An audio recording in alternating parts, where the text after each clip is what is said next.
Zap Crypto, c'est tous les jours, toute l'actu crypto au même endroit. Bienvenue chez vous les zappeurs et zappeuses. Le Zap Crypto est également diffusé sur Twitch à 18h du lundi au samedi. Pour en débattre en live avec toute la communauté. Vous pouvez enfin vous installer confortablement. Votre Zap va commencer. Je vous souhaite une excellente vidéo. C'était Zap Crypto. Donc si on commence rapidement, on voit que en fait ce qui s'est passé aujourd'hui, c'est plutôt une bonne nouvelle pour l'écosystème français. On a plus ou moins un compromis qui a été accepté par la commission mixte paritaire, le compromis proposé par le Sénat en fait. Et donc concrètement, les PSAN, les entreprises qui sont PSAN auront le droit de continuer à faire de la pub à travers des influenceurs, ce qui est plutôt bien parce que c'était un peu compliqué de faire une interdiction bête et méchante et surtout on se demandait à quoi servait l'enregistrement PSAN. Donc, vous savez, un prestataire de services sur actifs numériques auprès de l'AMF, donc l'autorité des marchés financiers. Pour voilà, c'est un enregistrement qui est relativement, c'est une procédure qui est assez longue hein, quand même, dans laquelle l'AMF donc check qu'il y a bien des procédures pour vérifier l'origine des fonds qui sont collectés par ces entreprises-là et aussi la capacité des dirigeants à lancer et à gérer une boîte de ce type-là. Donc c'est pas aussi approfondi que l'agrément AMF qui va arriver et qui correspondra en gros à MiCA. Hein. MiCA, c'est l'équivalent de l'agrément AMF. Et là, c'est un alignement avec le régime juridique des sociétés de gestion traditionnelles. Donc voilà, un régime beaucoup plus exigeant avec des fonds propres, des assurances. Et donc tout ça, on aura l'occasion d'y revenir. En tout cas, voilà, ça doit maintenant être validé par l'Assemblée nationale. C'est toujours pas définitif, mais il y a de grandes chances que ça passe. Et c'est plutôt une bonne chose. Des projets bien pourris, utilisant la hype autour des mots crypto, NFT ou encore Web3, pour vous prendre votre argent, il en arrive chaque jour de nouveau. Et c'est encore une fois ce qui s'est passé avec un truc appelé Morgan DF Fintok. Alors j'imagine que Fintech s'était déjà pris, ou qu'ils ont fait une faute de frappe en inscrivant le nom, je sais pas, mais ça fait bien pourri. Ce n'est pas moins de 32 millions de dollars qui se sont volatilisés de ce projet qui voulait avoir le rôle d'un exchange, mais comme d'habitude, avec des taux d'intérêt délirants. Là on parle de 1% par jour. Pas trop mal, non ? Je ne savais pas qu'il était aussi simple de gagner de l'argent. Ah mais oui, c'est parce que ça ne l'est pas en fait, et que lorsqu'on vous propose des rendements trop beaux pour être vrais, bah c'est que c'est un scam, tout simplement. Bon après, c'est pas comme si il n'y avait pas des red flags extrêmement visibles. Non, presque rien, mis à part que toute l'équipe est inventée de toutes pièces, introuvable sur aucun réseau social ni sur Google, que le site a l'air d'avoir été codé par mon cousin de 12 ans, et que les rendements étaient tout bonnement impossibles à atteindre. Bref, plutôt que de chercher de l'argent magique, intéressez-vous à Bitcoin, et pour ce qui est de cette histoire, je pense que les clients ne sont pas prêts de revoir leur crypto. On va ensuite faire un tour sur le compte de ZachXBT et rappelez-vous que même les plus gros comptes ne sont pas infaillibles et il y a toujours des risques, donc faites vraiment très très attention à vous. Une fois de plus, on a des gens qui ont encore perdu pour 170 000 $ en tout au niveau de la commu. Comment c'est possible? En fait, on a le compte de Steve Aoki qui est un compte très suivi au niveau du Web3 parce qu'il est très influent au niveau NFT, il est aussi dans Sandbox, c'est un DJ aussi très connu, 8 millions de followers évidemment. Et en fait, donc Steve Aoki, son compte a été piraté, a été diffusé un lien scam menant à un même token, donc le même token en plus c'était le token PSIOP, qui est le second token de ETH_Ben. Si vous n'êtes pas au courant des différents dramas qui sont aussi liés à Bitboy Crypto, allez voir mes vidéos du coup de hier, avant-hier et encore avant, parce que ça fait un bout de temps que j'en parle. Et du coup, donc a été diffusé un lien scam. Et le truc, c'est que le compte ETH_Ben a cru que c'était le vrai compte et cru que c'était du coup, d'ailleurs c'était le vrai compte, mais il a surtout cru en fait que c'était le vrai lien. Du coup, il a RT, il a diffusé. Et donc la commu en fait de Ben_ETH et celle de Steve Aoki se sont précipités en fait sur le lien scam et donc ont été dérobés quasiment 200 000 balles en l'espace de quelques minutes par du coup le hacker. Donc ça prouve entre guillemets le côté non professionnel de ETH_Ben et aussi que n'importe quel gros compte est aussi à risque. Donc faites toujours très attention quand c'est des airdrops gratuits, des machins bizarres ou quoi, vraiment redoubler de vigilance, on n'est jamais à l'abri. The internet is going to make it very difficult to collect taxes on services of all kinds. After all, you can complete these transactions in cyberspace, not on the ground. Computer companies now are getting their programming done in India. I doubt that anybody's paying any taxes on any of that. No. So that I think that the internet is going to be one of the major forces for reducing the role of government. The one thing that's missing, but that will soon be developed, is a reliable e-cash, a method whereby on the internet you can transfer funds from A to B without A knowing B or B knowing A. The way in which I can take a $20 bill and hand it over to you, and there's no record of where it came from. And you may get that without knowing who I am. That kind of thing will develop on the internet, and that will make it even easier for people to use the internet. Of course, it has its negative side. It means that the gangsters, the people who are engaged in illegal transactions will also have an easier way to carry on their business. But I think that a tendency to make it harder to collect taxes will be a very important positive effect of the internet. Donc voici la vidéo concernant Milton Friedman et sa vision concernant l'émergence d'Internet et surtout d'une monnaie très anonyme. Milton Friedman a été aussi conseiller à la présidentielle de Ronald Reagan. Économiste hors pair dans son domaine, Milton Friedman donne une vision du monde assez différente. Cette vidéo date de 1999. On estime qu'elle date de bien plus tôt. Mais en tout cas, sa vision est très claire concernant l'économie américaine et surtout l'économie mondiale. Documenting Bitcoin qui nous montre la décentralisation du mining de Bitcoin. C'est assez hallucinant de voir sur le continent européen autant de minage. C'est fou ça. Je pensais pas qu'il y aurait autant. Bon, après, est-ce qu'il y a la puissance dedans? Est-ce que plus c'est vert, plus c'est... Non, je pense pas. Tout le monde est vert pareil. Parce que ça serait hallucinant qu'ici, une puissance du minage aussi puissante que tu peux retrouver dans d'autres pays. Donc, on va appeler la puissance de minage beaucoup d'Europe, un petit peu d'Amérique, un petit peu Asie. Voilà. Et donc, c'est assez intéressant. La Russie, finalement, il pourrait avoir une grosse puissance du minage et tout le territoire qu'ils ont et le froid qu'ils ont. Mais bon, peut-être ça se fera plus tard. Nous allons parler maintenant d'Ethereum et de Bitcoin, et les Ethers et les Bitcoins qui sont stockés dans les exchanges viennent d'atteindre un plus bas d'environ 5 ans. Concrètement, les gens sont en train de moins garder les cryptos sur les exchanges. Pourquoi? Il y a plusieurs raisons à cela. Déjà, on a vu ce qui s'est passé avec FTX et les gens qui commencent à avoir peur de garder les cryptos sur les exchanges, et ils ont raison vraiment. Il y a toujours un risque à garder ces cryptos sur les exchanges. Il y a aussi le fait que pour l'Ether, on a le staking d'Ether qui a été lancé depuis quelques temps, et surtout avec les withdrawals, les retraits qui sont désormais possibles, les gens stake beaucoup plus, ils ont confiance dans le staking d'Ether. Et voilà ce qui pourrait expliquer cette baisse de la quantité de ces deux crypto-monnaies qui est vraiment au plus bas depuis environ 5 ans. Au niveau des actualités, on va avoir une journée très très chargée aujourd'hui. On va avoir des statistiques en France, mais c'est bien évidemment toujours aux US que les analyses se tournent. Entre 14h30 et 16h, on va avoir des commandes, les dépenses, les revenus des ménages. Ça, c'est très important par rapport à l'inflation. Donc ça va être énormément scruté à 14h30. Et un indicateur sur la confiance des consommateurs du Michigan à 16h.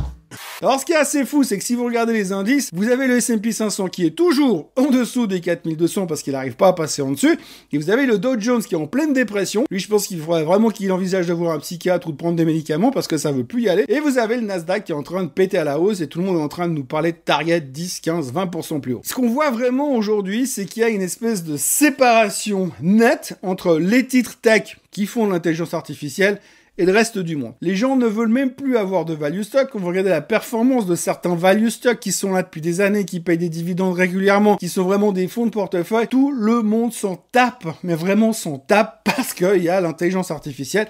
Et c'est assez fou, cette espèce de séparation des secteurs. C'est jamais très bon, hein. Pour les vieux comme moi, ça rappelle un tout petit peu ce qui s'est passé dans les années 2000, parce qu'en l'an 2000, on nous disait évidemment s'il y a un .com à la fin, c'est génial, c'est formidable. Nestlé, Nestlé, rien à foutre, ils font vraiment que du chocolat. Qui sait que ça intéresse? Donc du coup, on s'intéressait plus aux value et on s'intéressait uniquement aux valeurs de la techno et surtout les internet stocks. Et aujourd'hui, on fait exactement la même chose avec l'intelligence artificielle. Ah oui, Je sais qu'on peut pas dire que c'est pareil, on peut pas comparer parce que c'est différent. Comme le disait d'ailleurs monsieur Templeton à l'époque, les 4 mots les plus dangereux dans la finance, c'est cette fois c'est différent.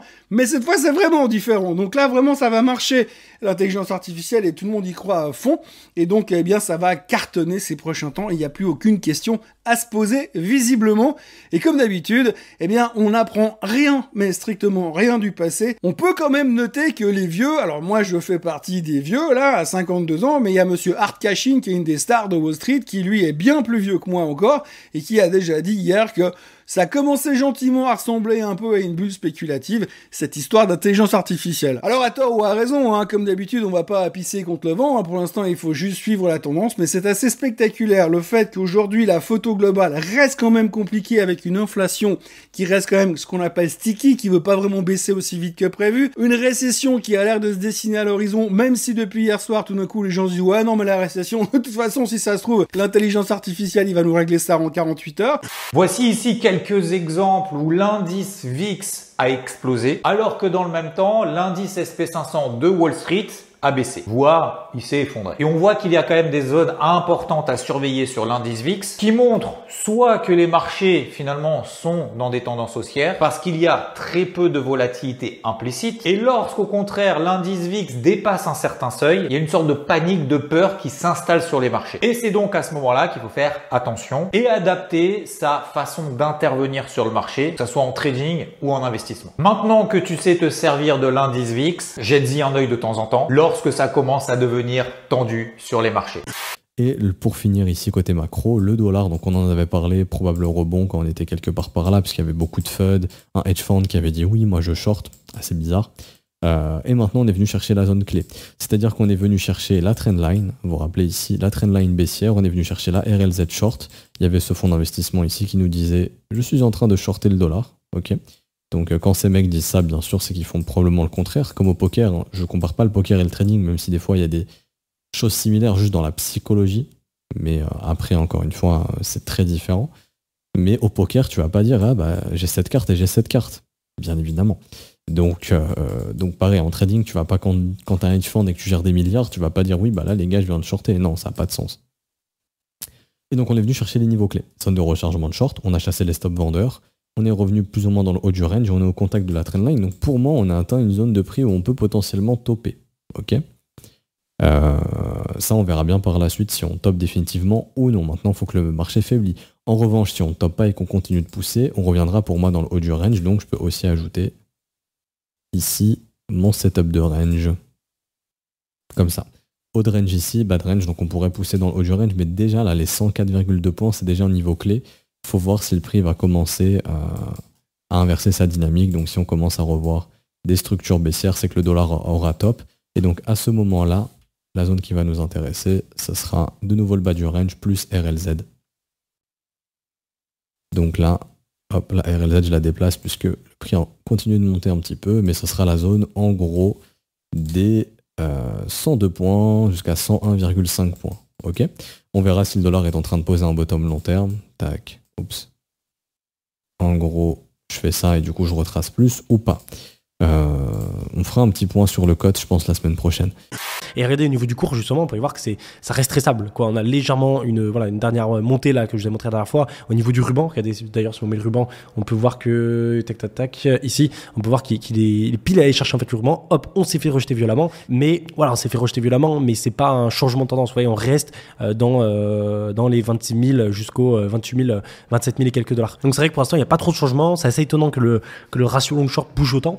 Mais là, au niveau graphique, c'est très moyen, hein, très moyen. Tout simplement, le fait qu'on ça se rejeter ici, moi j'attendais vraiment cette clôture de l'EI, voir ce qu'on allait faire. Et vous voyez, au niveau de la clôture de l'EI, bah, c'est pas bon, quoi. On fait juste une mèche qui rentre dans le ruban, on clôture en dessous. Donc là, pour l'instant, on se fait rejeter, quoi. On se fait rejeter de cette façon. À voir si on va revenir le tester là durant les prochains jours. Mais c'est encore une question, comme j'expliquais, de jours, voire maximum voilà, de une semaine, pour savoir si on va vraiment se faire rejeter ou si on va percer le ruban. Et c'est vrai que pour l'instant, on est plus parti dans la situation où on s'est rejeté par le ruban. Et du coup, aller chercher voilà, le prochain support qui est aux 25 000 $. À regarder aussi quelque chose chose d'intéressant, hein, si jamais on arrive à passer dans le ruban, même voire passer au-dessus, regardez les volumes. Vous voyez les volumes passant, donc c'est pas très intéressant parce que on est en dessous. Mais si on a une percée de la hausse, regardez attentivement les volumes, voir si on a les volumes ascendants, pour voir si la tendance est maintenable ou pas. Ça va être important à checker, mais pour l'instant on n'y est pas. Autre chose qu'on peut regarder par contre, si voilà ça baisse forcément, les 25 000 $. Pourquoi? Parce que on a beaucoup de volume profile qui ressortent. Et c'est vrai qu'on a juste à dézoomer un peu et on voit voilà dessous ici qu'on a pas mal de volume qui ressortent. Et vous voyez là, hop, on a un petit creux ici. Et en fait, du coup là, on a pas mal de volume qui ressortent à 25 000, donc ça peut être une zone de support intéressante. C'est plutôt calme sur BitMEX depuis un moment. C'est pour ça que j'en parlais pas gros. Là. Je vois que sur l'Open Interest, ça commence à redescendre. Donc, niveau intérêt, ça commence à redescendre. On n'a pas eu de funding négatif comme ça depuis cette période ici où c'est qu'il y a eu une grosse dégringolade. Donc, c'est sûr que moi, ce que je disais, tu sais, grosse dégringolade comme ça, funding super négatif. Après ça, on résulte d'un aplatissement de marché. Puis donc, on avait en plus notre divergence ici sur le RSI. Puis ensuite, c'est creux de plus en plus haut. Pourquoi? Parce que gros funding négatif égale également des shorteurs, puis les stops sont en haut des structures.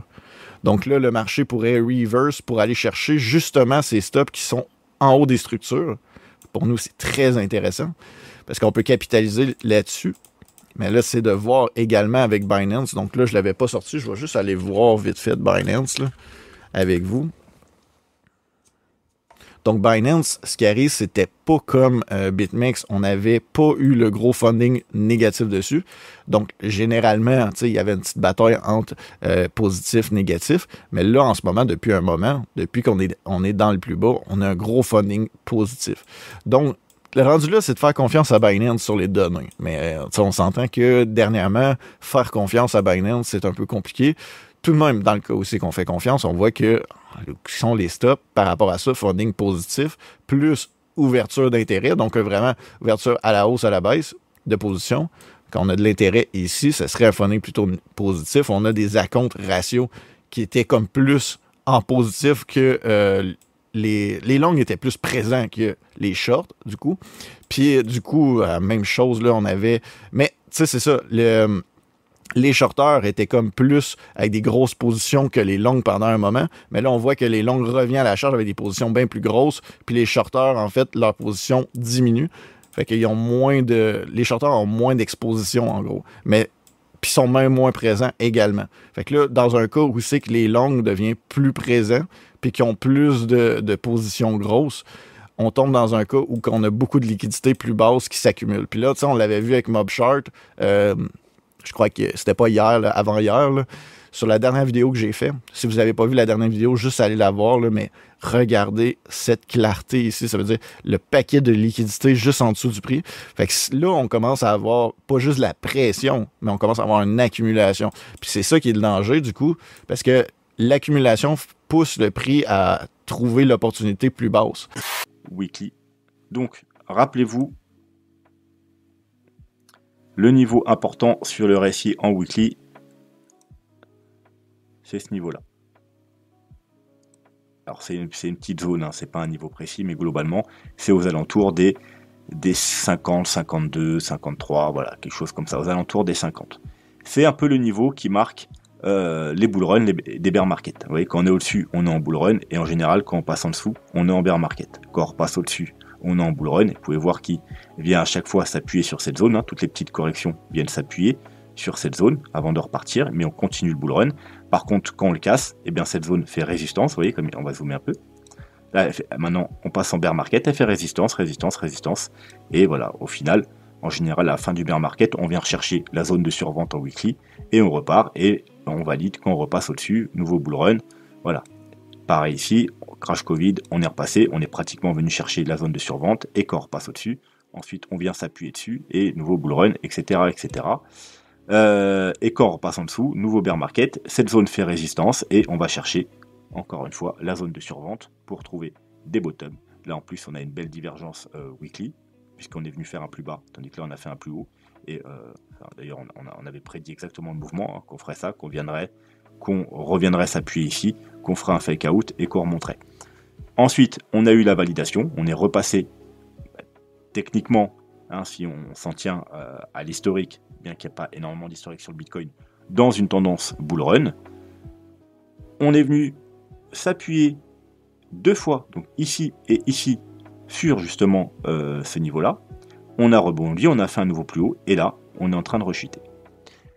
Ce qui est inquiétant, vous voyez, c'est qu'on est très proche de cette zone.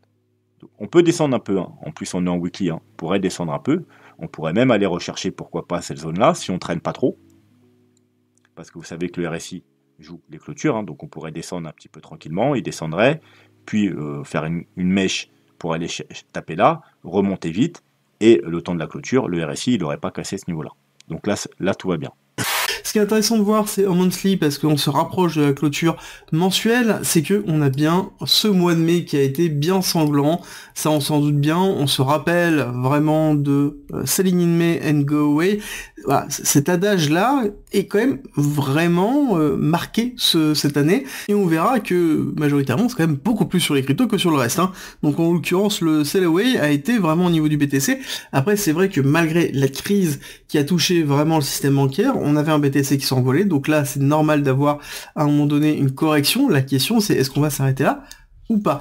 Startup prépare un airdrop de NFT, ça aussi c'est pas mal, on va suivre ça près. La billetterie de la Formule 1 passe en mode Web3 avec les NFT, voilà, bon allez hop, ça avance. Qui n'est pas dans les NFT? Qui veut mon NFT, mes amis? La vente Nike ou FI NFT dépasse $1 million malgré les retards et les problèmes techniques. C'est quand même quelque chose, hein. Les NFT, même si on dit en ce moment, il y en a pas mal qui souffrent, hein, il faut savoir choisir les bons, savoir sur quoi faire, mais c'est vraiment à haut risque, hein. Il faut vraiment, ça fait partie de l'écosystème où je pense qu'il faut vraiment apprendre, quoi. Faut pas faire ça à la légère, sinon à 100%, vous allez, 99,9%, vous allez perdre de l'argent. Donc, apprenez, comme toujours, hein, ce sont mes seuls conseils que je vous dis, apprenez, maîtrisez la chose, et vous allez gagner des sous. Et vous allez surtout ne pas en perdre. C'est ça surtout ce qui m'intéresse de vous dire sur mes vidéos. Et d'ailleurs, en parlant d'IA, on a aussi Elon Musk. Alors ça, par contre, c'est une news qui me fait flipper, puisqu'en fait, il a reçu l'approbation en fait du gouvernement, en gros, des organismes qui régulent ça, de pouvoir faire les premiers tests sur les cerveaux humains, en fait, pour implanter des choses qui seraient liées à l'intelligence artificielle. Alors, je sais pas trop où ça va. J'ai même pas lu l'article pour vous dire. J'ai juste lu les grandes lignes. Ça me fait assez flipper et du coup, j'ai même pas envie de le lire. Mais ceux, bien sûr, qui sont intéressés, vous retrouverez tous les liens en description. Si tu n'es pas rassasié, retrouve à gauche le Zap Crypto de la veille et à droite le Zap Crypto de l'année dernière, jour pour jour. Tu as trouvé une ou plusieurs actus intéressantes? Fais-le moi savoir en commentaire.